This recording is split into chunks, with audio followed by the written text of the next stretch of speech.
En el nombre de Cristo Jesús, amén. Bien, hermano, la semana pasada estudiamos el libro de Judas, que se mencionó, se comentó que era hermano en sangre de nuestro Señor Jesús.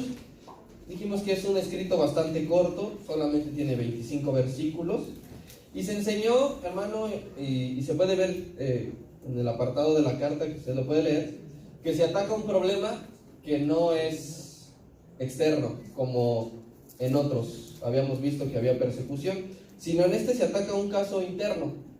Falsos maestros se estaban introduciendo a las iglesias y estaban exponiendo falsas enseñanzas. Así que en esa carta de Judas usted y yo vamos a ver, hermano, una defensa de la fe y un desarrollo de la apostasía, de cómo se va dando estas falsas enseñanzas. Estos falsos maestros se habían infiltrado dentro de las iglesias, se habían introducido al cuerpo con su lucro y su rebeldía, y además, hermano, estaban ellos primeramente malentendiendo, mal usando y después mal enseñando un concepto, el regalo precioso de la gracia. Ellos no lo estaban aplicando de la manera que era. Dice que lo habían convertido en libertinaje. Dice Judas que lo habían convertido en eso, a tal grado dice que se habían corrompido casi como animales. Y a esos, hermanos, a estos que enseñan esas tales cosas y los que aplican esas cosas, dice que él los llama de una manera muy curiosa, los identifican como nubes sin agua, ¿sí? Árboles sin fruto, ondas de mar, estrellas errantes, y a mí el que más me gusta, muertos. Les decía que eran unos muertos. ¿Sí? A todos esos, hermanos, a todos esos adjetivos que le acabo de decir, Judas le añade que hay maneras de identificarlo, que la iglesia, el cuerpo de Cristo, los puede identificar fácilmente. Dice que ellos son murmuradores, que se dejan llevar por sus impulsos y que son convenencieros, es decir, que a veces están con uno dependiendo de con quién le convenga más, con quién le saque mayor beneficio, se va con ellos. Y dice que estos mismos falsos maestros son los que terminan dividiendo a las iglesias. Judas, hermano, argumenta que el cumplimiento de estas cuestiones de la apostasía, de las personas que iban a aparecer, se iban a ir dando paulatinamente, y recomienda al pueblo que tengamos buena memoria, que el Señor Jesús dijo que la apostasía se iba a dar con más frecuencia, y recomienda al pueblo también orar mucho en el Espíritu, les dice así, para que tengan discernimiento y no caigan en esto. Este corto, hermano, pero poderoso mensaje de Judas termina con un himno que nosotros cantamos aquí, nos gozamos con aquel que es poderoso para guardarnos sin caída, y usted se lo sabe.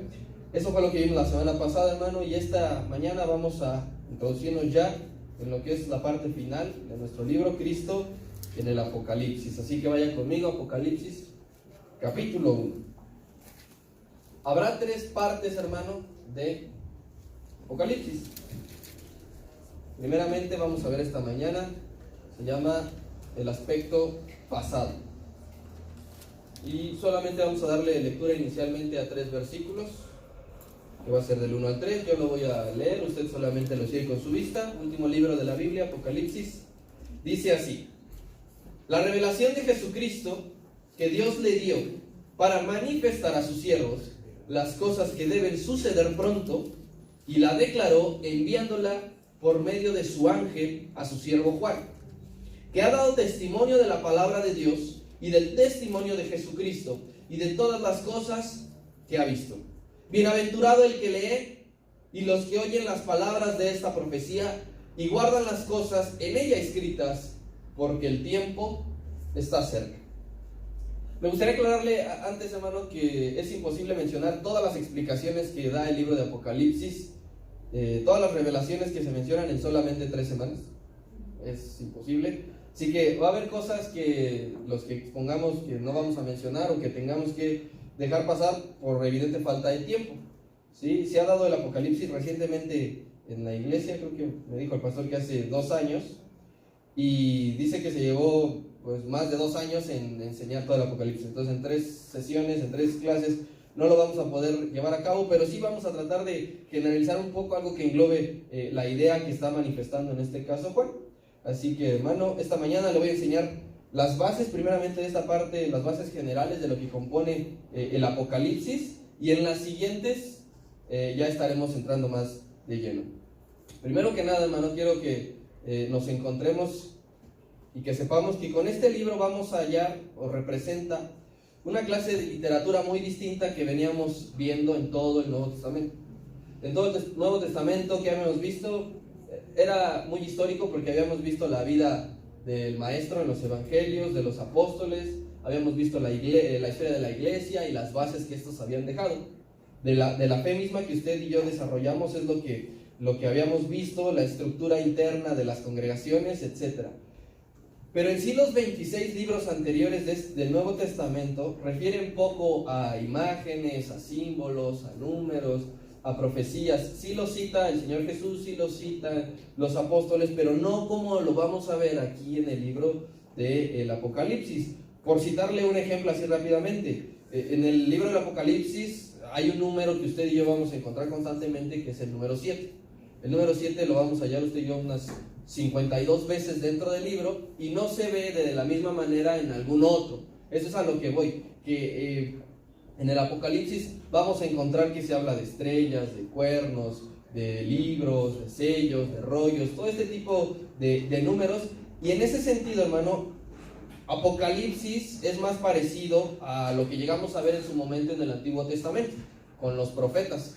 Por ejemplo, Ezequiel o Daniel sí hablaban más de estas cuestiones escatológicas, proféticas del futuro. Y eso es en lo que se sustenta básicamente el libro de Apocalipsis.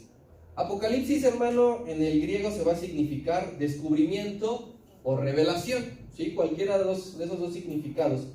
Y no nada más es revelación y ya, sino que tiene una revelación de alguien y por alguien. Hablamos de Jesucristo. Es una revelación de Jesucristo, como lo acabamos de ver, que dice que Juan, que Jesucristo se le apareció y le reveló las cosas, y por medio de Jesucristo, esa revelación no pudo venir por nadie más, sino solamente por Jesucristo. Entonces Juan da a conocer a Jesucristo de una manera que no habíamos visto y leído antes, y reconoce que esa revelación del mismo Jesucristo proviene de Jesucristo, que él no puede dar una revelación de Jesucristo sin Jesucristo mismo. ¿Sí me doy a entender? Entonces esta parte es bien importante. Como ya lo vimos en el versículo número 2, el apóstol Juan, que es el mismo del Evangelio y el mismo que escribió las cartas, es quien escribe este libro.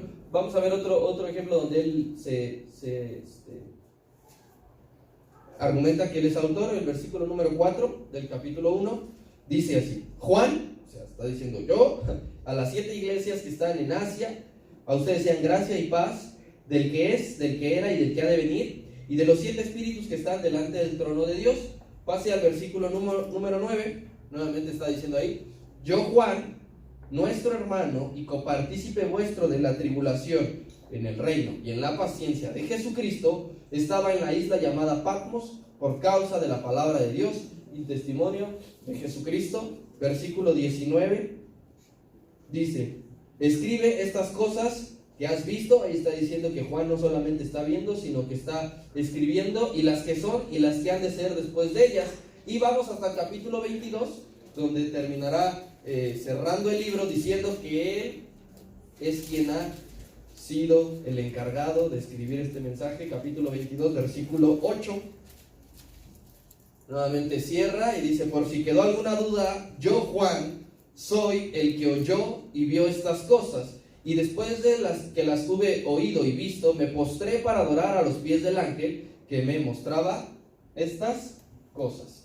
Hermano, el propósito del libro generalmente son dos aspectos bien claros. Número 1, ya lo dijimos, revelar a Cristo, pero lo va a revelar como un claro vencedor sobre el maligno, sobre el mal. Definitivamente Cristo ya vence al diablo, vence al mal, y eso es lo que trata de decirnos Juan. Y segundo, a la par también Juan está haciendo un llamado a los fieles a resistir la hazaña final con que el diablo va a atormentar a los cristianos. Porque en los últimos tiempos, si usted lo ha leído, si usted lo ha visto, si usted lo ha escuchado, los cristianos seremos atormentados cada vez más, perseguidos cada vez más, todo lo vamos a tener en contra, y eso es lo que está diciendo Juan. Ustedes deben de permanecer fiel a pesar de la tremenda persecución que el diablo va a desatar. ¿Cuántos dicen amén? Amén. Sí, hermano. La fecha más exacta de los acontecimientos que aquí van a estar escritos, que aquí usted conocerá, es alrededor del año 95 después de Cristo, es decir, pasaron casi 100 años después de que Cristo resucitó y ascendió al cielo para que Juan escribiese este libro. Por lo tanto, hermano, representa que en la historia humana o natural, el discípulo Juan fue el último sobreviviente de todos los testigos oculares que hubo en la época de Jesucristo. Es por eso que yo me imagino que Juan fue elegido, porque él fue ya la última persona, el último apóstol, el último discípulo que murió, y entonces le dijeron: ¿sabes qué? Tú estás vivo y encárgate de escribir para todos los que vendrán, como usted y yo. Él está en un momento, cuando está viendo esto, él está en un éxtasis espiritual, hermano. Él no está reposando, o él no está desayunando, sino él está, me imagino que estaba orando, que estaba alabando, que estaba en comunión con nuestro Dios, y le vino en ese momento esa revelación, ese éxtasis, esa visión donde le son mostradas cosas tremendas, o sea, cosas que de lo que van a acontecer en el futuro, y sobre todo de los misterios que Dios que quiere que su pueblo sepa. Versículo número 10 del capítulo 1 dice así: yo estaba en el espíritu, eso es lo que yo le comento, que estaba en el éxtasis, y vea, espíritu viene con mayúscula, no estaba en el espíritu del ser humano, estaba en el Espíritu Santo. Yo estaba en el espíritu en el día del Señor, y oí detrás de mí una gran voz como de trompeta. Él estaba orando, él estaba en compañía del Espíritu Santo, y dice que en algún momento de su devocional escuchó una voz la cual nunca jamás se ha escuchado antes de lo que Juan iba a manifestar de esa manera. Juan trata, hermano, vamos a entenderlo un poquito, Juan trata de describir lo indescriptible. O sea, vamos a ponernos un poco en el lugar de Juan y entender por qué escribe de esta manera, y yo también como persona trato de entender a Juan, que lo escribió de la mejor manera, de lo que más se acercaba a lo que él estaba viendo. No había palabras, no hay palabras para describir exactamente lo que él vio allá arriba, ¿sí? No hay palabras humanas que sean el calificativo perfecto. Por eso es que Juan en todo el libro constantemente usa frases como era como. O sea, no está diciendo exactamente era una silla, sino está diciendo era como una silla. Lo mismo pasaba cuando fueron los testigos que vieron que el Señor Jesús había sido bautizado, y dice que descendió el Espíritu Santo, pero no dice que era una paloma, porque a veces nosotros nos dejamos llevar y vemos una paloma, allá representa el Espíritu Santo, sino dijeron, pues lo más parecido es que era como paloma. Y eso es lo mismo que Juan está diciendo. 70 veces en todo el Apocalipsis dice era como, no era exactamente eso, pero era lo que más se le parecía. Y usted y yo, cuando no podemos describir algo, pues usamos esas definiciones. Yo no me acuerdo muy bien, pero más o menos recuerdo que era algo así. Entonces era lo que más se asemejaba, lo más cercano. Y luego, como dice en el versículo número 10, yo estaba en el Espíritu en el día del Señor. Ese también es importante, en el día del Señor. Ese día del Señor que él está marcando, está refiriéndose quizá al primer día de la semana. El primer día de la semana, quizá él estaba recibiendo esa visión, porque era un día en el cual varios acontecimientos anteriores ya habían tenido lugar, que marca la Biblia, el primer día de la semana. Por ejemplo, mire, vaya conmigo a Lucas 24.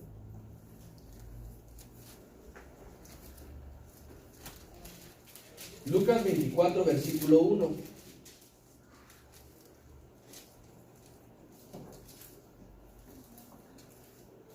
Dice así: el primer día de la semana, ahí lo está aclarando, también el día del Señor, muy de mañana vinieron al sepulcro trayendo las especias aromáticas que habían preparado, y algunas otras mujeres con ellas. Es decir, el primer día de la semana, el día del Señor, había tenido lugar la resurrección de Cristo. También se le había aparecido a sus discípulos un día así, Juan capítulo 20, un primer día de la semana, un día del Señor.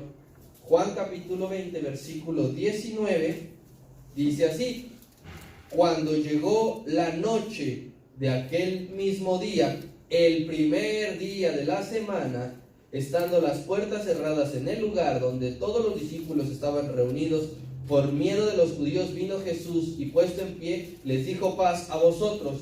De ese mismo capítulo pase al 26, dice: 8 días después, es decir, al siguiente día, primer día de las semanas, al siguiente día del Señor estaban otra vez sus discípulos dentro y con ellos Tomás. Hasta ahí. Entonces, el primer día de la semana, el día del Señor, tuvo lugar la resurrección de Cristo y 2 veces que se le apareció a sus discípulos antes de ascender. Y también, hermano, en Hechos capítulo 20,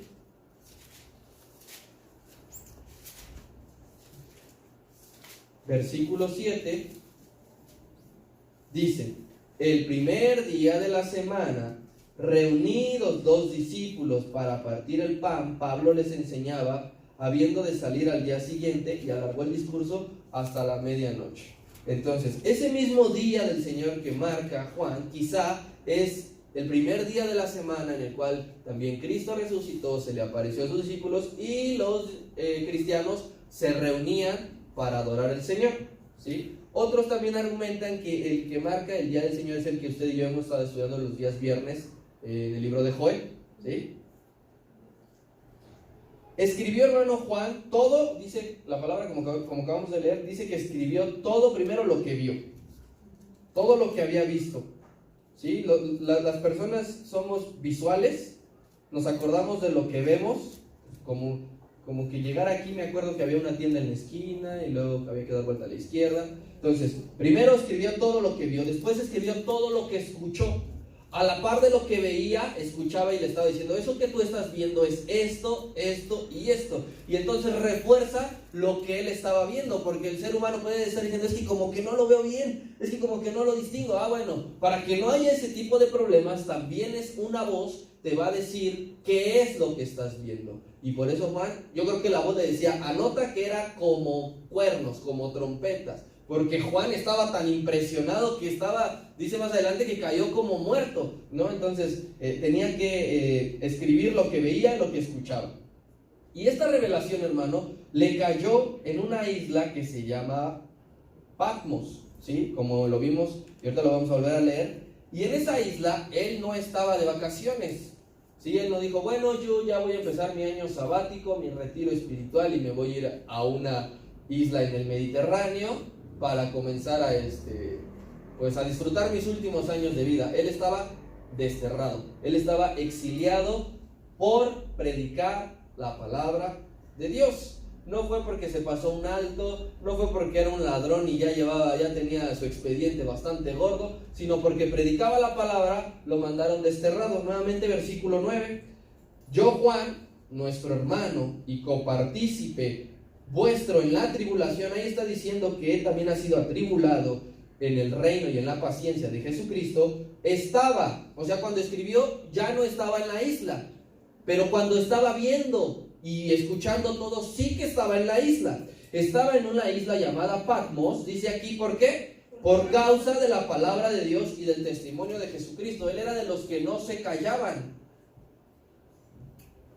A Pedro y a Juan los encerraron y dijeron: ustedes ya no hablen de eso. Dijo: es que nosotros vamos a seguir hablando, no importa si venimos a frescobote 4, 5, 7 veces más. Un encierro no nos va a callar, unos latigazos no nos van a callar. Y entonces lo desterraron, lo mandaron a Patmos. Y aquí le voy a enseñar a usted dónde está Patmos. La primera imagen, por favor, Beto. No, esa no es la primera. No, es justo ahí donde está la estrella roja. Ahí era Patmos, hoy día es otra isla. Y mire, esa isla, de ahí, ahora sí puedes pasar a la siguiente. Le voy a enseñar la imagen de lo que actualmente es. Así es, no es ni muy grande ni muy pequeña. Y vea ahí ese como centro penitenciario. No es un hotel 5 estrellas, ¿no? No es ahí, mire, ahí en esa ventana me dan de desayunar y luego bajo a la playita. No, ahí estaba Juan, ahí. Y esa isla, hermano, en tiempos del Imperio Romano, ahí mandaban a los más peligrosos, a los delincuentes más férreos, a Y es algo que pasa actualmente. Por ejemplo, Estados Unidos tiene Guantánamo, que es una isla donde los manda a torturar, donde les saca la información, donde agarra a espías y cosas así. Así representaba Patmos para el Imperio Romano. Y ahí mandó a Juan. Es una isla, hermano, rocosa, de tipo volcánica. Mis hermanos, por ejemplo, Beto y Ana sabrán cómo es Ciudad Universitaria con ese tipo de piedra. Y cuando está el calor, se calienta todavía mucho más. Ese tipo de piedra es producido por erupciones volcánicas, que se enfría y después forma así, pero guarda una cantidad tremenda de calor. Y la isla es muy árida. No crean que porque está el mar se la pasó bien padre. Hacía mucho calor, hace mucho calor. Actualmente, hermano, esa isla pertenece al país de Turquía. ¿Y por qué estaba ahí entonces? ¿O por quién estaba ahí? Porque ya dijimos que estaba por predicar la palabra de Dios. Ahí lo mandó un emperador, a Juan, lo mandó un emperador muy tirano y muy opresor, más de lo que lo fueron sus antecesores. ¿Quién fue sus antecesores? Calígula y Nerón. Esos dos emperadores fueron muy sanguinarios y persiguieron mucho a los cristianos, pero todavía el que llegó después de ellos, que se llama Dominicano, todavía lo fue más, y él fue quien mandó a Juan a desterrar a esa isla. Durante su gobierno todavía existía aún más una ferviente persecución, hermano, en contra de los cristianos, y sobre todo él hace algo que los demás todavía no habían hecho. Él instala el culto a la persona del emperador. Es decir, el emperador que gobernaba se había puesto como si fuese un dios y quería que los cristianos y todo el imperio lo adorara. Incluso, hermano, él ordena que construyan templos en honor de él y de los emperadores que vendrían después en vida, porque normalmente eso sucede cuando las personas pues mueren y son vitalicias, pero este emperador dominicano mandó construir templos con sus imágenes para que la gente los fuera a adorar, les rendiera pleitesía, y los que no lo hicieran eran muertos.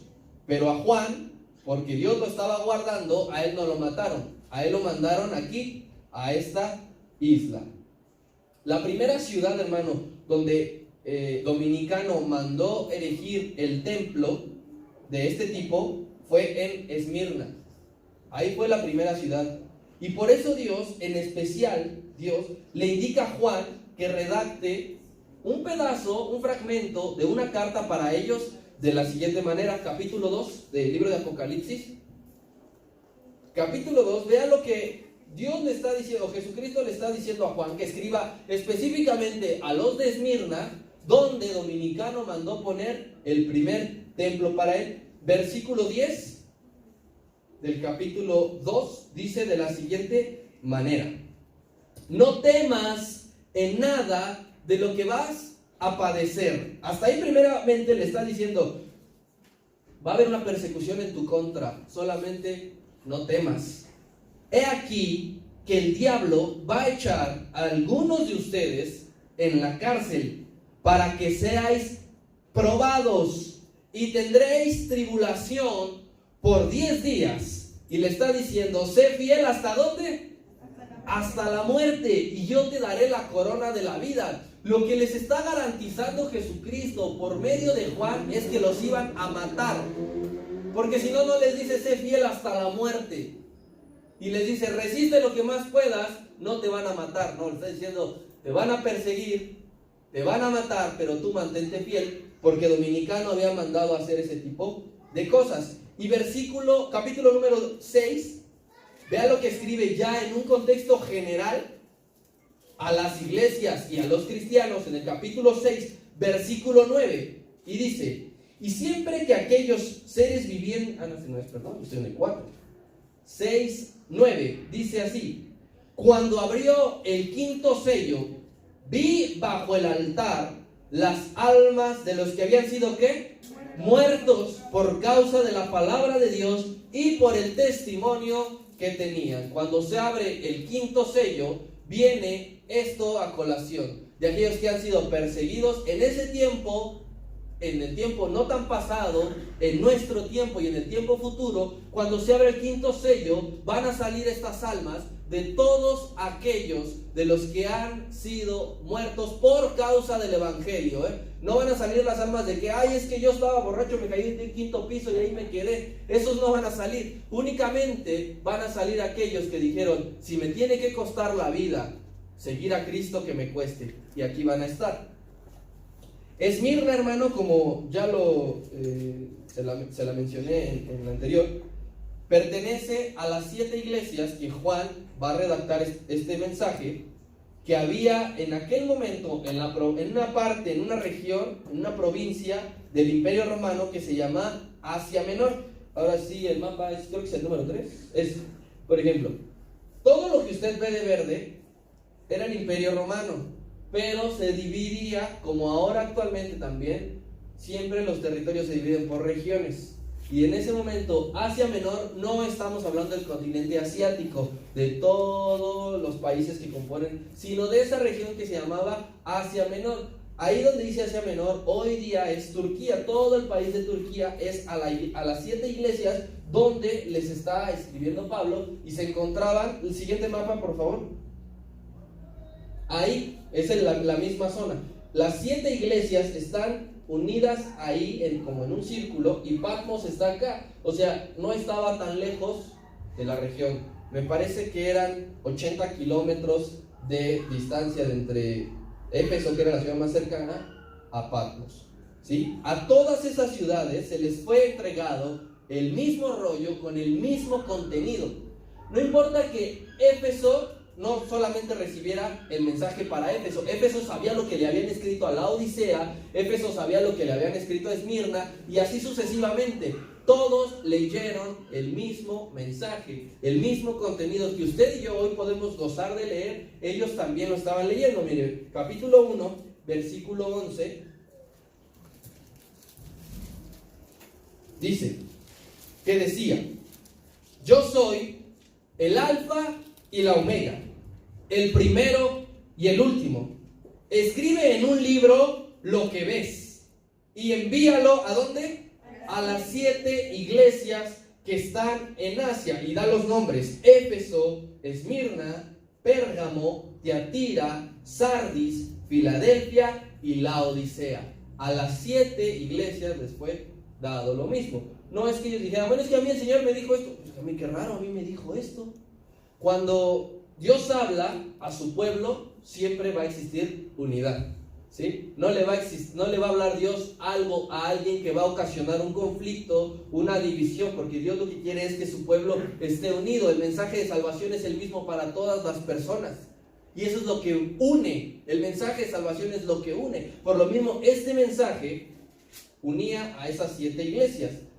Regresemos, déjame tantito en el de las últimas, el último mapa, ese por favor, porque cuando nosotros veamos, me parece que será en la siguiente sesión, el esquema general de las iglesias, hermano, va a ser el siguiente.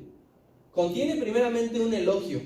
Todas las 7 iglesias contienen un elogio. Cuando usted lo lea, va a decir, yo conozco tus obras. Dios le está elogiando siempre algo a cada iglesia: que trabajas arduamente, que has expulsado a los que se dicen maestros y no lo son. Dios está elogiando primeramente a todas ellas, lo está reconociendo. Y es algo que nosotros como padres, o quien ha sido padre, bueno, y los hijos que lo hemos recibido también, nos gusta, porque siempre que recibimos una lección, lo que más nos motiva es cuando alaban una cualidad nuestra. Gracias por tu esfuerzo, yo sé que diste lo mejor, le has echado todas las ganas, he visto que eres cumplido. Entonces, siempre que se empieza, debe ser con un elogio, para que no le des abajo a la persona de inmediatamente. Cuando hables con alguien así muy confianza, oye, gracias por haber venido, yo sé que tienes muchas cosas que hacer, pero gracias por apartar tu tiempo. Y entonces como que lo empiezas a motivar, lo empiezas a enaltecer. Y eso es lo que el Señor está reconociendo de todos los cristianos que hay en esas ciudades, de todas las iglesias que se establecieron, a pesar de la persecución que había. Yo conozco tus obras, yo sé lo que hiciste, lo que tú entregaste no pasó desapercibido para mí. Yo me he dado cuenta de cada detalle tuyo, de lo que has hecho. Pero lo siguiente a todas las iglesias también les muestra una queja. Ninguno de nosotros somos perfectos y también lo podemos comprobar, porque cuando hemos tenido una charla de esas serias, después de alabarnos también, oye, pero me gustaría que esto lo dejaras de hacer. Oye, ten cuidado con esto, ya no lo digas. Oye, aquí mucho ojo, trabaja en aquí. Y eso es lo que el Señor está diciendo. Y nosotros lo vamos a encontrar en la frase, pero tengo pocas cosas contra ti. ¿Sí? Entonces, a todas las iglesias los elogia, yo conozco tus obras, y a todas las iglesias les recrimina algo, pero tengo pocas cosas contra ti. Ese es el esquema general de las 7 iglesias que hay. Y en un sentido espiritual, hermanos, si vemos esto en algo espiritual, como son mencionadas partiendo de Éfeso, así en ese orden, simulan, hermano, el movimiento de las manecillas del reloj. ¿Sí? O sea, el reloj, bueno, viéndolo así, hace esto, ¿sí o no? Partiendo de Éfeso. Entonces el reloj, las manecillas corren así. Y eso no es por casualidad, hermano. No es porque, se me ocurrió. Tampoco es desde un punto de vista geográfico. Yo, que soy amante de la geografía, saco la geografía de esto porque aquí hay una revelación mucho más profunda del por qué el Señor empezó mencionando a Éfeso, después a Esmirna, después a Pérgamo, después a Tiatira, después a Sardes, después a Filadelfia y el último a la Odisea. Porque no hubiese sido la misma enseñanza si decía la Odisea, Pérgamo, Filadelfia, Esmirna, Éfeso, Tiatira. No sería la misma enseñanza que le voy a mencionar. Se traduce, hermano, ese orden se traduce como una profecía del curso que toma la iglesia y que tomó la iglesia. Comenzando en Éfeso, donde vea el elogio que hace el Señor. Capítulo 2, versículo 3. No olvide esto, amarre lo que le voy a decir. Capítulo 2, versículo 2. Éfeso dice: yo conozco tus obras, aquí está el elogio que les hace, tu arduo trabajo, tu paciencia, que no soportas a los malos, que has probado a los que dicen ser apóstoles y no lo son, y los has hallado como unos mentirosos, y has sufrido, y has tenido paciencia, y has trabajado arduamente por amor de mi nombre, y no has desmayado. Ahí empieza la primera iglesia que el Señor está mencionando, que el Señor está diciendo, y vea lo que está diciendo. En pocas palabras está diciendo que los cristianos estaban como fervientes, que no les importaba morir, que estaban en discernimiento y en atención constante, porque veía a aquellos maestros falsos, a aquellos apóstoles que se decían llamar a sí mismos y no lo eran, y los hallaba mentirosos. Y el Señor estaba diciendo, vea cómo es el tiempo en la iglesia de Éfeso, que representa un tiempo para la iglesia general, de cómo el cristianismo estaba ferviente en la oración, cómo el cristianismo estaba ferviente en la congregación, de cómo el cristianismo estaba ferviente en escudriñar las escrituras. Ahí comienza la manecilla y el reloj, pero vea cómo va a terminar. Y el último, ¿quién es? La Odisea, terminando el recorrido. Capítulo 3, versículo 15. Y vea esto. Dice: yo conozco tus obras, que ni eres frío ni caliente. Ojalá fueses frío o caliente, pero por cuanto eres tibio y no frío ni caliente, te vomitaré de mi boca. Entonces vea el transcurso de la iglesia y del cristianismo, de ser algo ferviente, de ser algo constante, de entregar la vida. ¿Cómo terminará? En tibieza. Por eso es que le digo que esto es un reloj, un recorrido, una manecilla. Es un tiempo en el cual va a transcurrir, y que nosotros, hermano, esto de las iglesias lo vamos a ver de lleno dentro de 15 días, hermano, pero eso es algo que nosotros podemos ver, y sobre todo nuestros hermanos que llevan muchos años congregándose pueden todavía corroborarlo más, de cómo era el cristianismo anteriormente y hoy día cómo se toma. Que los problemas que había antes no son los que hay ahora. Que a veces hay que arrear, cosa que antes llegaba aquí, se amontonaba la gente, No me refiero exactamente aquí al lugar, sino a la iglesia en general. Y cómo a veces hoy día llegamos con flojera, llegamos tarde, llegamos sin compromiso. Eso es parte de la profecía que está revelando el Señor Jesucristo a Juan, y Juan lo da a conocer diciendo: pongan atención, porque la historia del cristianismo va a empezar ferviente, pero va a llegar a un punto de tibieza. Y ese punto de tibieza, hermano, es el punto final. Ya no hay después otra ciudad, es decir, ya no hay una prolongación de tiempo para que eso se vuelva quizá a recuperar, sino que ese punto marcará una pauta importante para que sea el fin. Como lo dijo el Señor Jesús en las tantas señales que iban a darse cuando viniese el fin. Ahí Juan lo está dando a conocer. Podemos decir, hermano, regresando a una cuestión general de Apocalipsis, podemos decir que algunos de los acontecimientos que aquí se han mencionado ya tuvieron lugar. Ya se han cumplido algunos, pero otros, hermanos, otros tantos son hechos que tendrán lugar en un futuro, ¿sí? Que están por cumplirse, cada vez son más cercanos, cada vez está más cerca, y entonces, como le dije, va a marcar se finí, se acabó. Capítulo 1, versículo 19. Dice: escribe las cosas que has visto, las que son, es decir, las que pasaban en ese tiempo. Tú conoces cosas que han pasado en ese tiempo, le decían a Juan, escríbelas. Pero también escribe las que van a pasar después, ¿sí? Con el transcurso de ¿qué? Del mensaje y la revelación que se haya inmerso en cada una de las iglesias, que es la etapa general de la iglesia en Cristo. Hermano, esto es muy interesante, es bien importante. Todo esto usted estúdielo en casa, léalo, no le tenga miedo al Apocalipsis, no le tenga miedo, de verdad. Pídale ayuda, revelación al Espíritu Santo. Lea quizás si puede otra versión, eso también ayuda a veces con el conflicto de algunos términos, de algunas palabras, pero no le tenga miedo, tome su Biblia, lea la palabra del Señor ahí en esta parte. Discierna usted también los tiempos en este sentido de cómo el cristianismo se está llevando a cabo actualmente. Y entonces, ¿qué pasó? Dice, ¿y Juan se quedó ahí? No, porque ya vimos que él escribió el Apocalipsis después de que salió de Patmos. Él no escribió en Patmos, él salió. ¿Y quién lo sacó? Bueno, el siguiente emperador después de Dominicano se llamó Nerva. 1 o 2 años después aproximadamente Juan quedó libre, él no murió ahí en la isla, ¿sí?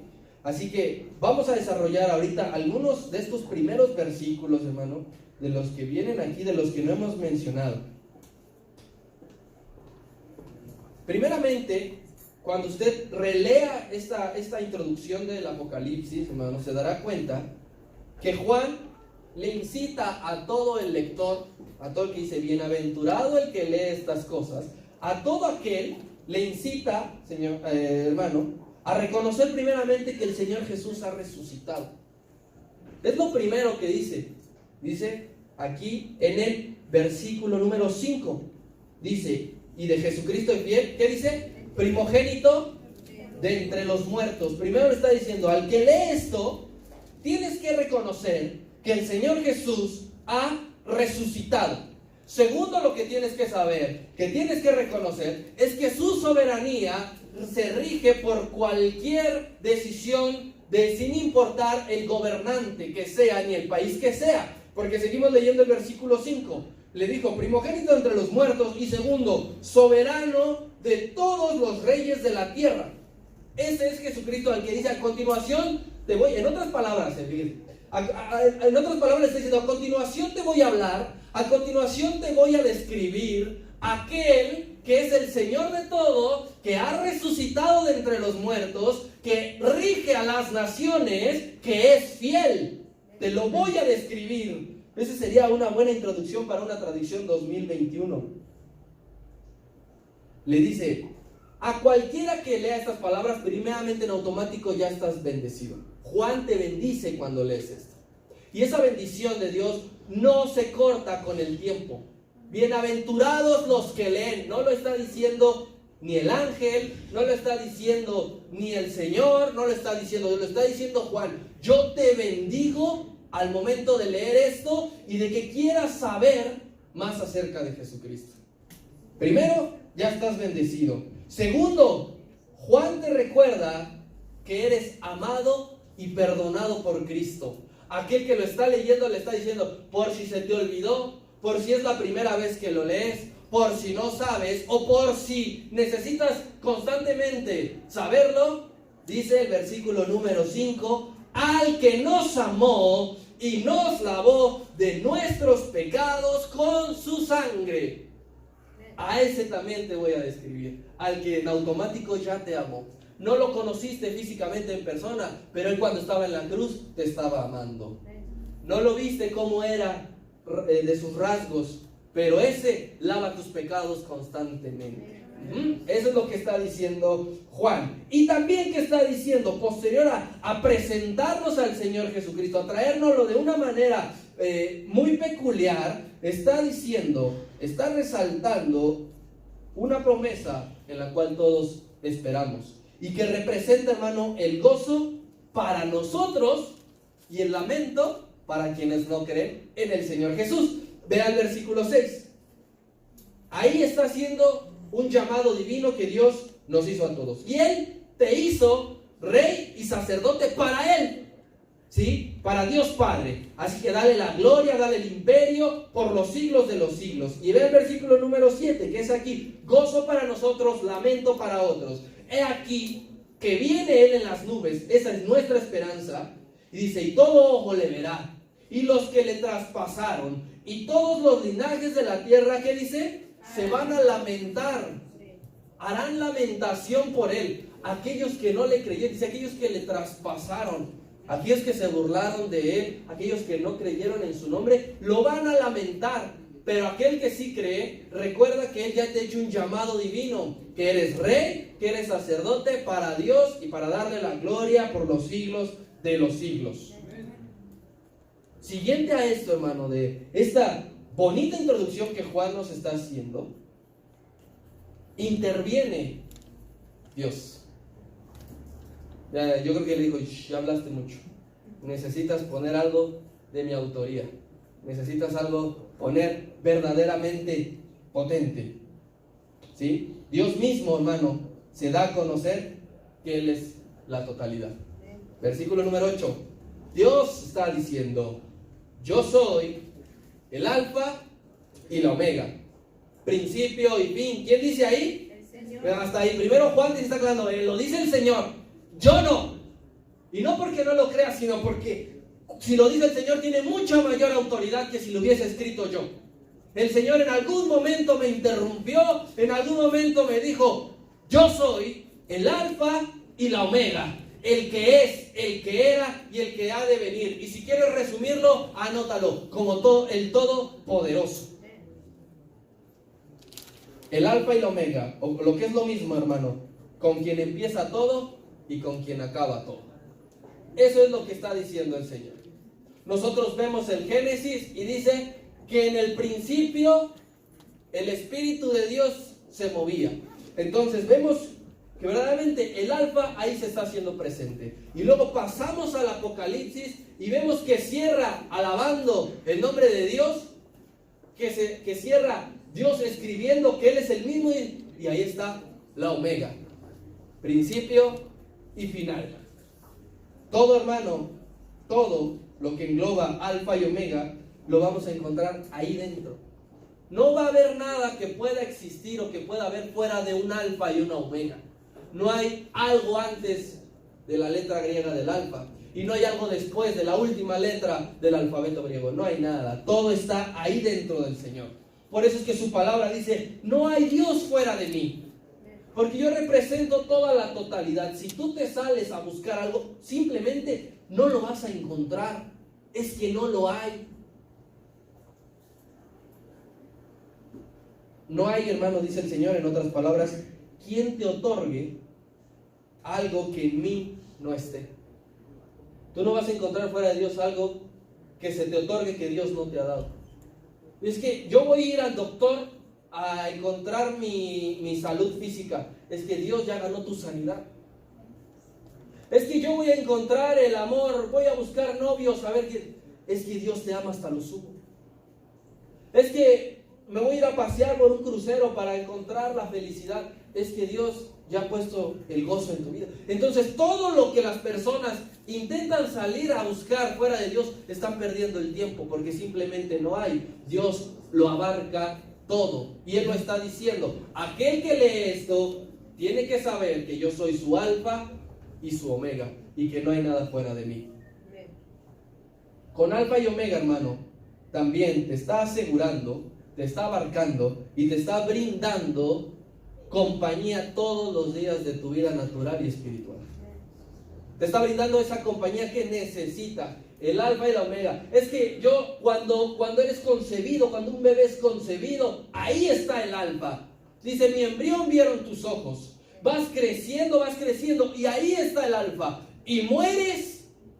Y dice el apóstol Pablo, ni la muerte te podrá separar de alfa y omega. O sea, desde que empiezas hasta que mueres naturalmente, ahí está alfa y omega. ¿Y qué pasa después? Bueno, alfa y omega sigue operando, porque en la eternidad ahí lo vamos a encontrar. Ahí lo vamos a ver. Nuestro Dios, hermano, es absoluto, y con esto nos lo está diciendo. Hay absolutismo en mí, pero un absolutismo bien aplicado, no como el de los malos gobernantes. Pero esto, Juan ya lo sabía. Él ya lo conocía, porque en su evangelio ya lo había escrito, solo que con otras palabras. Mire, vamos a recordar cómo Juan, en el capítulo 1 del evangelio, está diciendo esto mismo, que él ya creyó antes, que él ya enseñó antes, y solamente Dios le está diciendo, escríbelo. Dice así, capítulo 1, versículo 1, en el principio era el verbo. Ahí está, en el principio, en el alfa era el verbo, y el verbo era con Dios, y el verbo era Dios. Y ahí dice, este era ¿qué? En el alfa con Dios. Juan ya lo creía, Juan ya lo sabía, Juan ya lo vivía. Lo que Dios le estaba diciendo ya lo experimentaba. No empieza nada si no es con Dios. Empieza tu vida con Dios, empieza tu día con Dios, termina tu día con Dios, y dile que el alfa y la omega sea una realidad todos los días de mi vida. Juan, hermano, estaba en aquel momento, regresa a Apocalipsis.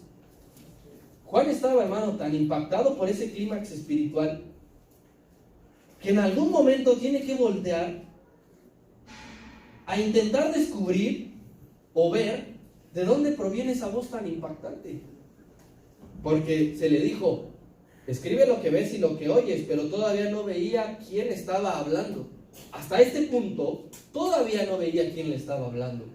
Y entonces, a todos nos pasa, si te dicen, Norma, estás distraído, vas a voltear a ver quién te habla, ¿no? No vas a decir, hola, así por atrás, ¿no? No vas a ver, volteas a ver quién te está hablando. Lo mismo Juan, en algún momento le llama la atención, ¿quién me está diciendo estas cosas? ¿Y por qué su voz es así? Algo que no había escuchado nunca antes. Este hombre, Juan, en medio de esa visión, fija su mirada en un punto, cuando voltea a descubrir quién está hablando. Y lo primero que ve son 7 candeleros.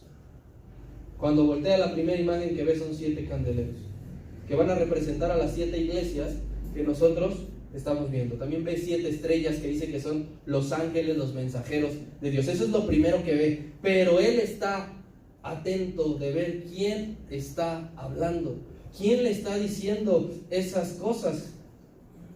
Y en medio de los candeleros y de las estrellas, entonces sí, identifica a un ser con el título Hijo de Hombre. Y ese título de Hijo de Hombre, usted lo sabe porque escudriña los evangelios todos los días, es el título con el que más ocupa el Señor Jesús para referirse a sí mismo, Hijo de Hombre. Entonces, ¿quién le está hablando? Jesucristo. Jesucristo le está hablando. Y entonces Juan voltea, fija la mirada, y ahí estaba su maestro. Ahí en medio de esa visión espiritual, celestial, ahí estaba Cristo. Pero ya no estaba como lo conoció en el tiempo de la vida natural, que tenía contacto con Él. Ya no estaba con la vestimenta de la época, ya no estaba con turbante largo, con una túnica, con guaraches, con un cinto aquí. Ya no estaba así. Tampoco ya no estaba como lo vio quizá por última vez, flagelado o colgado en una cruz, sino estaba imperial e imponente. Estaba lleno de gloria, de autoridad, de majestad. y dice que su aspecto y su vestimenta era tal cual como está ahorita y como le veremos tú y yo en el cielo. Porque si nosotros nos da tremenda curiosidad querer ver lo que Juan vio, prepárate porque en el cielo lo vas a ver. El Señor Jesús sigue con ese mismo aspecto ahorita y así vamos a encontrar a Cristo cuando estemos en el cielo. ¿Qué dice?